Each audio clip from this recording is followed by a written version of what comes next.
sekarang ternyata ada program rumah tidak layak huni. Nah, bagaimana itu prosedurnya dan informasinya kita tanyain langsung sama Bapak.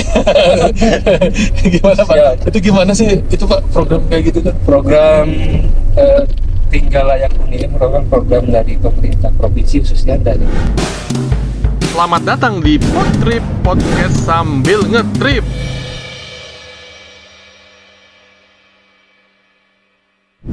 Sekarang ternyata ada program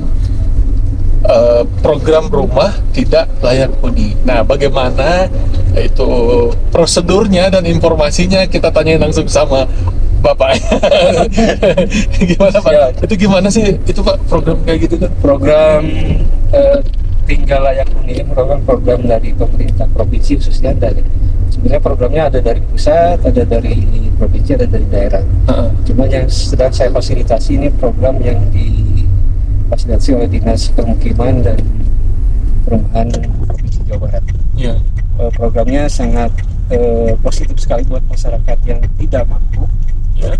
untuk perbaikan rumah yang awalnya tidak layak huni menjadi layak huni.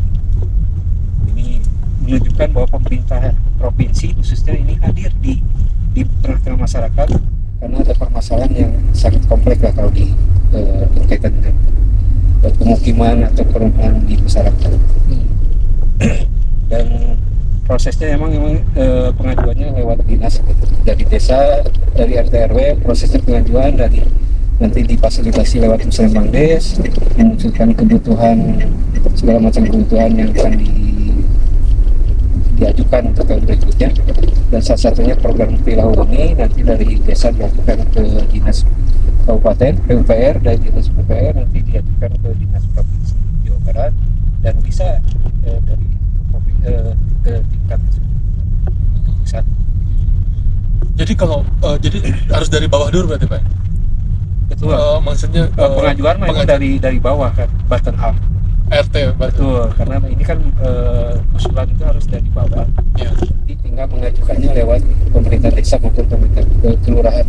Nah, syarat-syarat yang tadi rumah tidak layak huni itu apa Pak? Maksudnya apa dia cuma rumah gubuk, apa rumah beton juga bisa, tapi apa? Betul. Apa tuh Pak? Pertama yang dilihat dari sisi penghasilan masyarakat tersebut, ya. Minimal lah MDR lah, masyarakat berpenghasilan rendah. Iya. Itu yang lebih diutamakan. Dan rumah yang bisa difasilitasi, namanya juga perbaikan rumah tinggal layak huni, berarti kan yang kalau yang beton-beton lah itu bukan prioritas. Oh gitu. Kalau yang beton nggak masuk Pak? Kalau di daerah rata-rata rumahnya panggung, kayaknya dibikin nol. Oh. Karena ini dana juga, tapi jangan berharap dari program ini harus beres rumah gitu ya. Ya. Ini mah hanya sebentuk dana stimulan dari pemerintah, dana pancingan, atau istilah kalau di daerah mah ini sebagai raginya. Ya. Dengan ragi ini bisa memotivasi masyarakat untuk memperbaiki rumah. Oh, jadi gitu. Jadi bukan berarti pemerintah ngebangunin dari rumah nol sampai jadi Betul. bagus lah kira-kira. Karena anggarannya terbatas. Anggarannya terbatas kan, totalnya untuk di provinsi itu anggarannya 20 juta per rumah. 20 juta per rumah. Per rumah. Nah, Oh, itu iya. juga dibagi-bagi lagi sesuai dengan aturan provinsi. Buat bukan uangnya nanti dikasihkan ke penerima manfaat, Ya. tapi berbentuk bahan material yang sudah di RAB kan. Oh. Itu berbentuk bahan material, totalnya 17.500.000. Terus untuk HOK, untuk orang kerja itu dianggarkan 2 juta. Untuk orang kerja, tukangnya gitu Pak? Betul, nanti 2 dianggarkan juta. 2 juta dari program ini. Terus yang 500.000-nya itu karena ini langsung difasilitasi oleh lembaga pemberdayaan masyarakat LPM tingkat desa. Ya. Nanti operasional BOP-nya itu 500.000, jadi totalnya 20 juta. Oh. Jadi nanti pendamping mah tinggal koordinasi dengan pemerintah desa. Ya. Kalau desa sudah ditunjuk dari provinsi ya, sudah ada SK-nya bahwa desa seperti sekarang saya lagi mendampingi Desa Godog ya. Ya, Desa Godog sama Desa Cikajang. ya, Itu SK-nya langsung dari sana. Kalau sebagai pendamping tinggal mendampingi Desa Godog sekarang dapat 25 unit ya. dan alhamdulillah sekarang berproses berjalan yang lancar lah, meskipun belum sebagian 100%. Ya, ya. Cuma rata-rata kalau di daerah rata-rata rumahnya panggung, Rumahnya panggung. jadi bikin nol. Kita dihancurin dulu Pak. Jadi proses awalnya kita kalau sudah ada data dari awal, Ya. nanti diverifikasi kelayakannya di lapangan. Disurvei gitu ya, Itu Pak, ya? disurvei oleh saya pribadi dengan tim teknis desa. Disurvei sama Pak. Tim teknis desanya kan ada kepala desa atau Babinsa, Ya. sekarang Babin Kamtibmas dari TNI dan polisi. Kepala desa, Babin Kamtibnas, Babinsa. sama Bapak yang Betul, surveinya gitu. sebagai pendamping saya di fasilitator di tingkat desanya. Desanya. Memverifikasi kelayakan bangunnya seperti apa. Ya. Pertama yang kita fasilitasi, pertama layak secara administrasi. Ya. Kenapa harus layak administrasi? Kalau tanahnya bukan tanah pribadi itu tidak bisa, apalagi tanah wakaf, Nah, ya. apalagi tanah sengketa, itu tidak bisa. Ya, ya. Tidak bisa, otomatis diverifikasi juga tidak bisa diajukan. Jadi kalau bukan tanah pribadi nggak bisa. Kalau di kampung-kampung kan banyaknya tanahnya surat-suratnya agak-agak nggak komplit. Betul. Gitu. Gimana tuh Pak? Nah, kalau surat-surat nanti kita kerjasama dengan desa saja. Oh, Kalau di desa kan ada data yang sangat lama ya, letter C. ya, Itu kalaupun sertifikatnya belum muncul juga, ya. ternyata misalkan ini masih tanah orang tua gitu ya. Ya, uyutnya misalnya. Betul. Nanti ada data di desa, nanti ada surat keterangan dari desa juga. Nanti dijelaskan ukuran tanahnya berapa, Ya. pemilikannya punya siapa, nanti akan jadi desa yang bertanggung jawab. Oh, iya. Jadi secara administrasinya itu yang lebih diutamakan. Terus diharapkan dari awalnya kesiapan untuk menambah swadayanya. Kesiapan untuk menambah swadaya. Karena ini kan dana stimulan ya. Ya. Nah, ini memberikan edukasi ke masyarakat.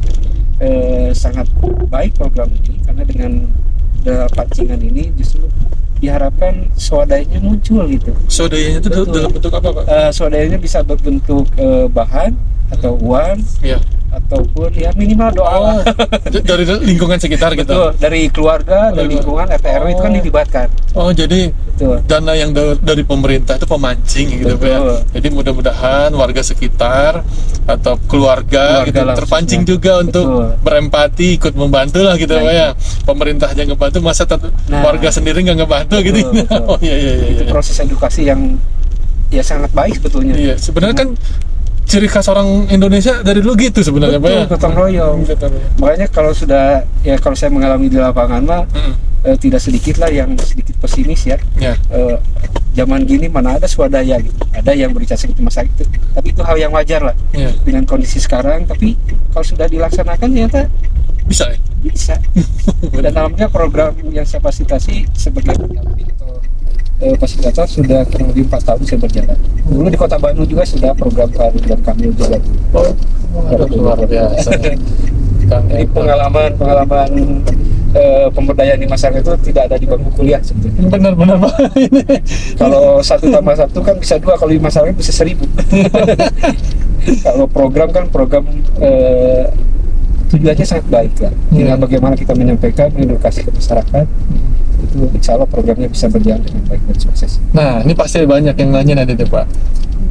Kan ada yang ini nih, ada yang biasanya tuh yang dibantunya orang-orang terdekat sama yang lingkungan, misalkan aparat desanya misalkan gitu. Nah itu tugas kami sebagai fasilitator untuk memfasilitasi dengan aturan saja. Oh, jangan nanti.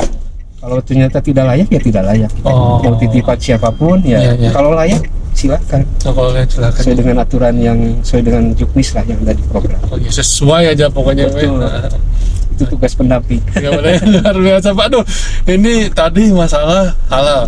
Sekarang masalah pendampingan dana untuk rumah gak layak ya.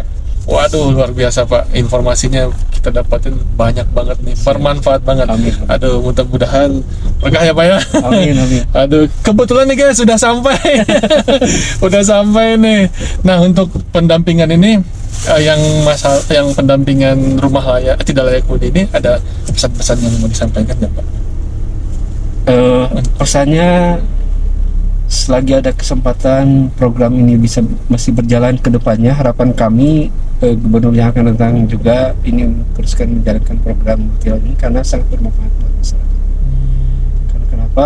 Ternyata kalau di masyarakat itu rumah yang tidak layak huni sangat banyak. Banyak ya. Betul. Kalau sudah digali di lapangan itu aduh sangat memprihatinkan sebetulnya. Iya, benar. Nah inilah program yang sangat bermanfaat dan sangat baik buat kalau rumah kan otomatis bagaimana rumah ini kalau di istilah agama kita yang kita yakini sebagai baiti janatinya. Iya, Dan insya Allah program ini sangat bermanfaat dan bernilai ibadah. benar Pak. Kalau rumahnya dari awal tidak layak huni menjadi tinggal layak huni, apalagi rumahnya dijadikan ibadah buat masyarakat, ya insya Allah akan menjadi amal kebaikan buat program ini, buat yang melaksanakan dan semuanya. Aduh, luar biasa Pak. Makasih banyak Pak. Aduh, Sami-sami. udah mau berbagi informasi dengan kita di Iya. sini. Mudah-mudahan informasi ini sangat memang sangat dibutuhkan banget nih. Betul. Karena banyak yang nggak tahu Pak. Ya, oke. Teman-teman semuanya, sampai di sini dulu cerita hari ini. Jangan lupa subscribe dan pencet tanda loncengnya. Mohon maaf kalau ada kekurangan dan kesalahan. Wassalamualaikum warahmatullahi wabarakatuh. Waalaikumsalam.